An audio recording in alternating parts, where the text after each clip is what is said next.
Alright, guys. This one might leave a mark.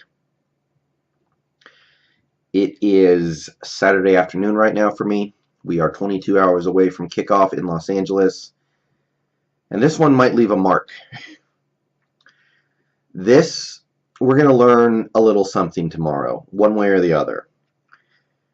This game tomorrow is a huge moment for this Los Angeles Rams franchise for many reasons. This team has not been even average for about 12 years now, I want to say.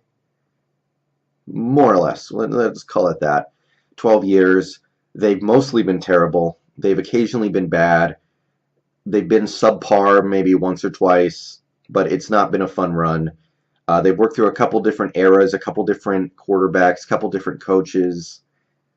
And this might be their moment. This might be the moment where it all turns around for them. After years of relative futility, they've got a second-year quarterback who is showing massive improvements from what he gave us last year.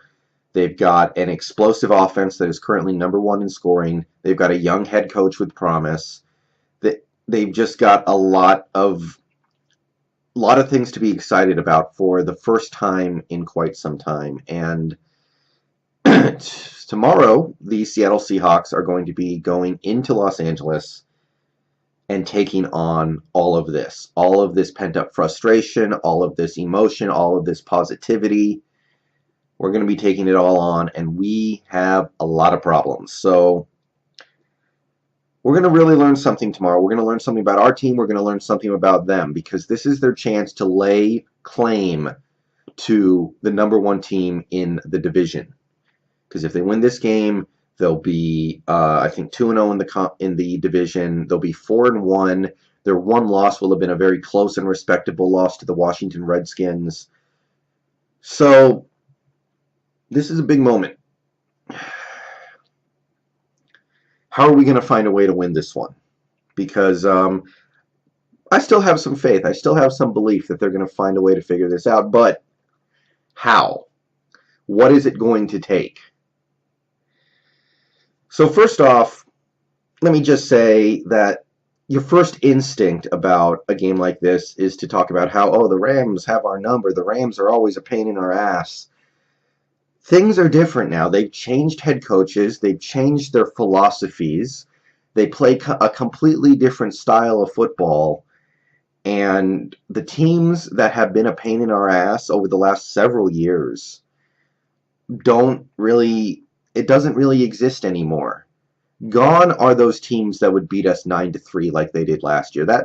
That's almost off the table tomorrow. They don't have the same front four that they had in previous years. They don't have the same dominant pass rush.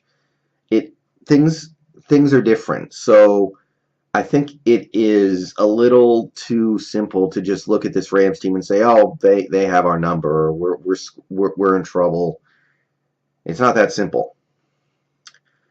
But there's a trade-off there. We may have gotten rid of Jeff Fisher and whatever it is he had on our offense that made him so effective against us, but we may have gotten a team that's actually good, because this Rams team infamously would play amazing defense against these Seahawks in game after game after game, and then against other teams it was mediocre, nothing special at all. This team might just be good, offensively at least. Defensively, we'll talk about that. We'll see where that goes. Right now, their defense is actually very bad, but to say they just have our number, I don't buy that. I think that the Rams teams of the previous years did, but this is a whole new set of players and coaches that we're dealing with here. So tomorrow, what is it going to take?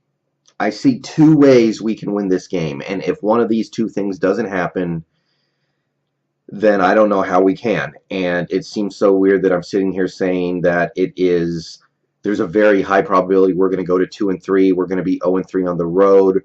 We're going to be, way behind in our division to start the season. But I'm telling you, we can't just grind out a win here. We need one of two things. We need either a back-to-earth game for the Rams, Like, just scorched earth. Jared Goff throws 4 interceptions and gets sacked 7 times. Todd Gurley misses the second half with a banged up shoulder, and the receivers are falling down. Just complete back to earth. Almost establishing that the first 4 games for the Rams offense was kind of a fluke, and our defense just takes them to task.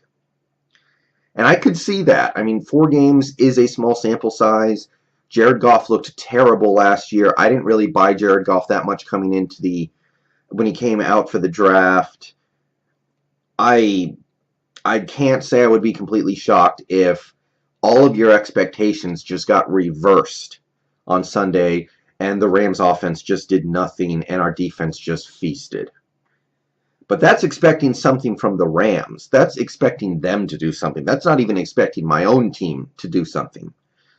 So the only other way I can see our team winning, and the only way I can see our team exerting their own influence into winning this game, is scorched earth from Russell Wilson. We need Wilson to be the guy who he was in the second half of 2015 when he was basically perfect. He played 8 games in the second half of that season, and they were pretty much all, he was just on point. He had maybe 1 bad game in that whole set. Everything else, he looked like the next Aaron Rodgers. He was that good for a few games there. And we need that Russell Wilson back, because he might not have much of a... God, college football moves so damn fast. Sorry, guys. I'm watching the TCU West Virginia game over there. Anyway, we might not have much of a running game. The offensive line could get their ass kicked all the same. We're still playing Aaron Donald and Michael Brockers and, a good defensive line that could absolutely push our offensive line around.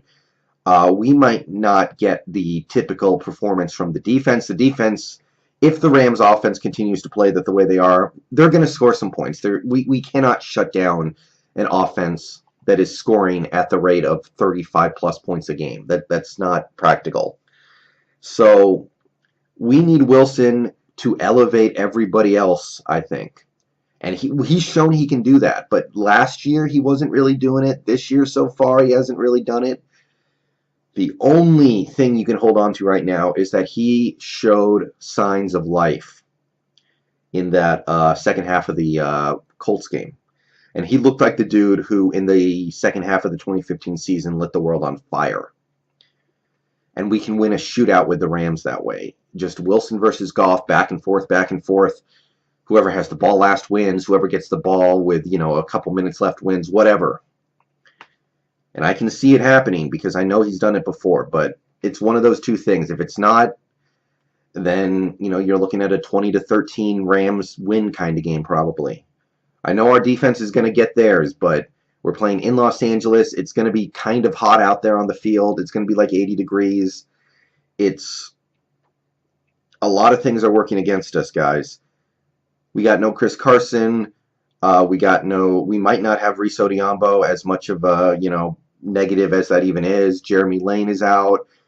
Cliff Averill is out. I think Quentin McDonald is out.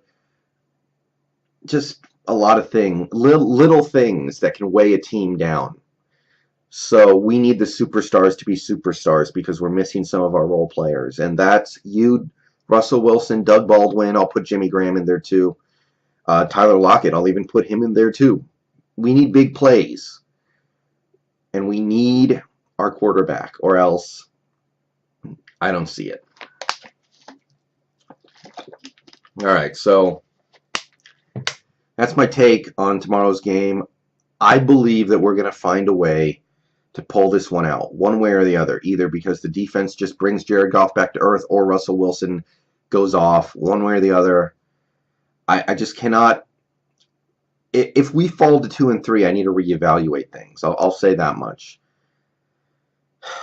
But at the same time, with the condition that the team's in right now, there's no point in getting mad about anything. We just got to watch and hope the guys fight, hope the guys play well, and hope the guys do enough to win. And right now, going into this game, it's not the most comfortable thing. So before I depart with this video and upload it and get back to watching my college football, I want to talk about the reasons why. One thing that I've noticed that I absolutely believe could spell better things for us as this season goes along. I want to talk about the offensive line because we played a quarter of the season now, and we now have at least enough data to potentially learn something. It's just 4 games, but we've seen these guys a good amount now. So I want to talk about what the guys up front are doing because that seems like the linchpin to the whole season. If the offensive line can figure it out, everything else will fall in place. I have faith in that, and I think a lot of you fans do too.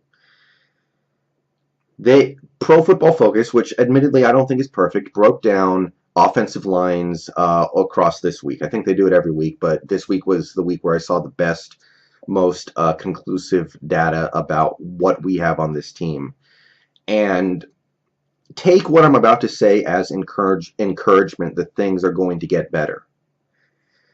Right now, after 4 games, Justin Britt is ranked by Pro Football Focus as a top 10 center. He was markedly above average and probably good. You would probably evaluate Justin Britt as good. He was top 10. Luke Joeckel, after a rough start where he played bad against the Packers and not very good against the Niners, has come around in the past couple games, and he is now borderline top 10. He's right around 11 or 10 as far as left guards go. Let me be clear. I'm talking about left guards, not just all guards. He is approximately a top 10 left guard. And that's with a really bad start. Ode Ibushi, below average, not quite bad. Pro Football Focus had him at about, among right guards, top 20, maybe around fringe top 20, like 20, 21, 22, somewhere in there. So below average, not quite bad. So basically this guy got thrown in after 2 weeks because the guy ahead of him was doing so badly, and he's established himself as a below average right guard. And when you consider the guy that he replaced was bottom 3 as far as right guards go, Glowinski, who through 2 games was about a bottom 3 as far as right guards went, you can see it's slowly starting to come together on that interior. We have a slightly above average offensive line interior, I think. And that has to be a sign of encouragement. We have to take that because the other side of the coin was that we have Jermaine Ifedi, who is bottom 5, right around probably 27, 28th in the league as far as right tackles go. And then you have Reese Odiombo, who is dead last in the entire NFL at the offensive line, period. He is the worst left tackle, he's the worst tackle, he's the worst lineman. So yeah, there are definitely big problems that might not get fixed this year, but I just wanted to go over those analyses by Pro Football Focus to say things might be coming together, and for a few more weeks we just need to have faith that they're going to completely mesh, and we might actually have some semblance of a good offensive line this year.